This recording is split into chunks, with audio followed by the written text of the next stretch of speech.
Hello students, बच्चा today we are going to discuss JEE test paper.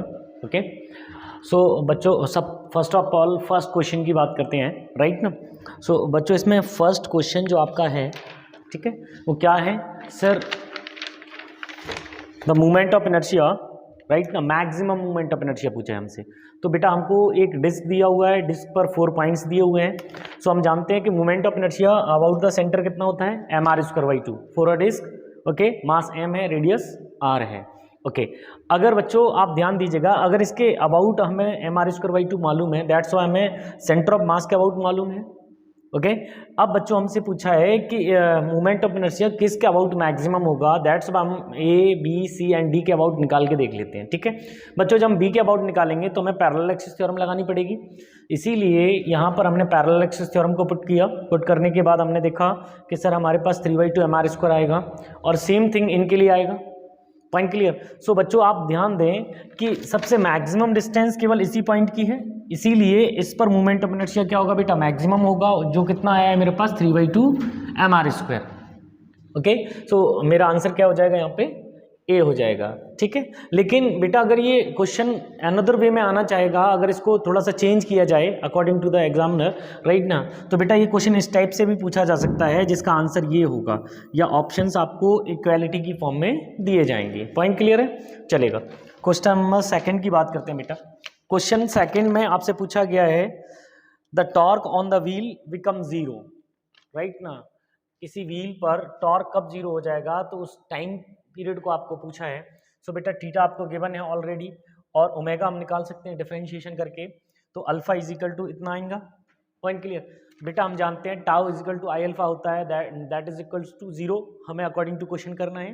ठीक है, अगर बेटा 12t-12 is equal to 0, right, put करेंगे हमारे पास आंसर आ जाएगा 1 second. Point clear. Next third question की बात करते हैं. थर्ड क्वेश्चन में बेटा आपसे movement of inertia about the sir and point of a rod पूछा है.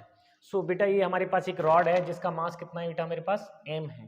ओके सर, सेंटर ऑफ मास के सेंटर के अबाउट कितना है, I0. बेटा एंड के अबाउट निकालना है, तो हम यहाँ पर पैरेलल एक्सिस थ्योरम लगाएंगे. सो ये आएगा I0 ऑलरेडी गिवन है, m h की वैल्यू कितनी होगी, L/2 पुट करेंगे बेटा हमारे पास ये आ जाएगा. ठीक है, अगर ये हम देखें कि सर ये क्वेश्चन अनदर वे में कैसे आ सकता है, तो बच्चों आप ध्यान दीजिएगा, आपको सेंटर ऑफ मास का वैल्यू पूछा जाएगा या सेंटर मास के अबाउट मूवमेंट ऑफ इनर्शिया पूछा जाएगा, एंड के अबाउट दिया होगा.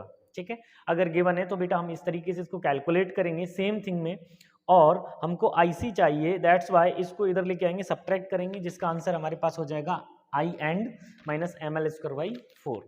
ठीक है, इस चीज को आप विशेष तौर पे ध्यान रखना. ठीक है बच्चों. Next question, question number 4.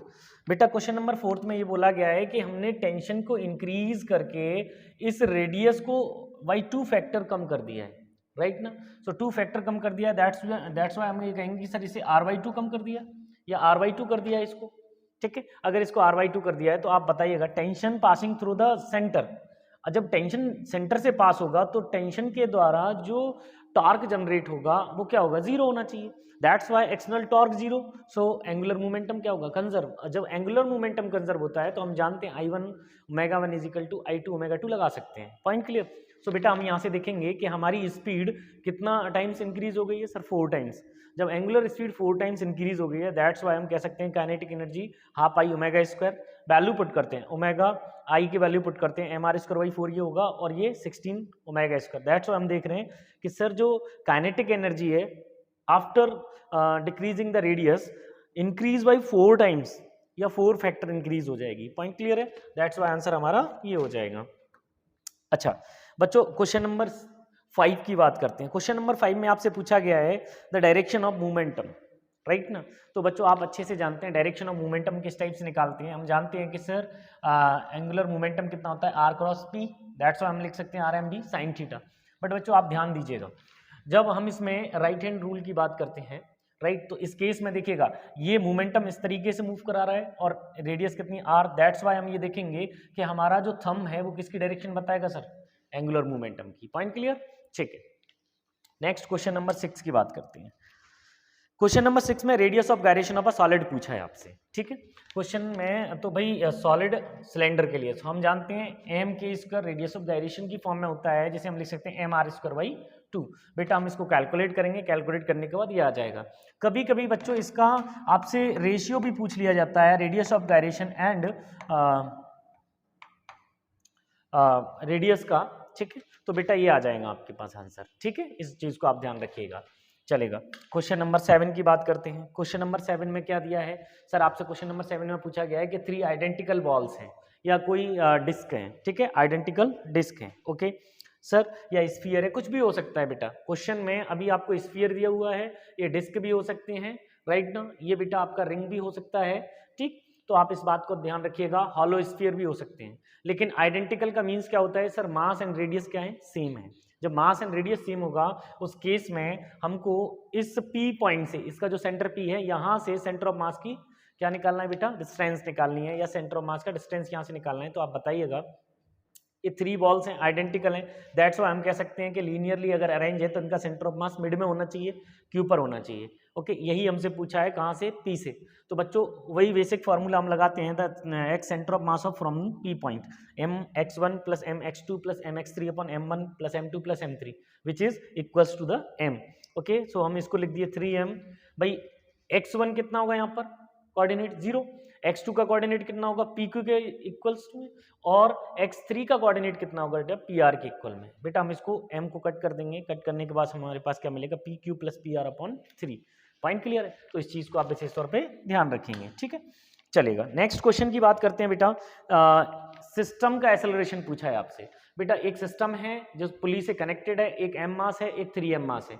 अब आपको पता है कि m मास ग्रेटर है m से, दैट्स वाई ड्राइविंग फोर्स जो है इस डायरेक्शन में लगेगा, ठीक है। सो हम पहले क्या करते हैं, कांस्टेंट बॉडी में ब्लॉक्स का या बॉडी का सेंटर ऑफ मास निकाल लेते हैं। तो बॉडी का सेंटर मास कितना होगा sir, 3m minus m upon total mass into g, कितना आ गया, g/2। Point clear. अब बच्चों आप यहाँ ध्यान दीजिएगा, अगर ये centre of mass of the system निकालना है तो m1a1 plus m2a2 upon m1 plus m2, okay. Value put up करते हैं, हमारे पास आ जाएगा g/4। पॉइंट क्लियर है, ठीक है, इस चीज को भी ध्यान रखें। अगले क्वेश्चन के बारे में बात करेंगे बेटा। आपसे पूछा है sir, movement of inertia about the axis joining it's free and. भाई एक हमारे पास वायर है जो कि सेमी सर्कल को बना रहा है, उसके एंड्स को ज्वाइन करने वाली लाइन के अबाउट हमें क्या चाहिए, मूवमेंट ऑफ इनर्शिया। तो बच्चों आप एक बात बताइए, अगर लेंथ L है तो L को हम क्या लिख सकते हैं, pi R, okay. So R is equal to L upon pi, okay.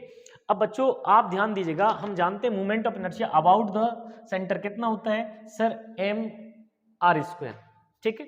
But यहां पर क्या बन रहा है सर, डाया बन रहा है। जब मास सेम हो, रेडियस उतनी ही हो, तो सर चाहे पूरा सर्कल हो या हाफ सर्कल हो, मूवमेंट ऑफ इनर्शिया चेंज नहीं होता। दैट्स व्हाई mr²/2 भाई डाया के लिए आ जाएगा। सो ये हमने पुट किया, पुट करने के बाद हमारे पास आंसर ये आ गया। पॉइंट क्लियर, ठीक है बच्चों। क्वेश्चन नंबर 10 भाई आपसे पूछा है कि एक ये कैविटी प्रॉब्लम है, इसमें इस पॉइंट के अबाउट मूवमेंट ऑफ इनर्शिया कितना होगा। तो हम जानते हैं मूवमेंट ऑफ इनर्शिया जब निकाला जाता है तो हम कहते हैं कि sir movement of inertia about O point अगर हमें निकालना है तो इस टोटल डिस्क का movement of inertia minus movement of inertia about movement of inertia of cavity about the O point. देखिएगा सब्ट्रैक्ट करते हैं तो देखिएगा मूवमेंट ऑफ इनर्शिया m, देखिएगा एक और चीज आप समझे बेटा, यहाँ पर मास m1 जो आपको दिया है पाई r² एरिया के लिए 9m, दैट्स वाई m2 हम इसके लिए निकालेंगे मास। तो बेटा कैसे निकलेंगे, पाई r² बाई r/3 का होल स्क्वायर, दैट्स वाई हम इसको पुट करेंगे, हमारे पास कितना वैल्यू आ गया बेटा, स्मॉल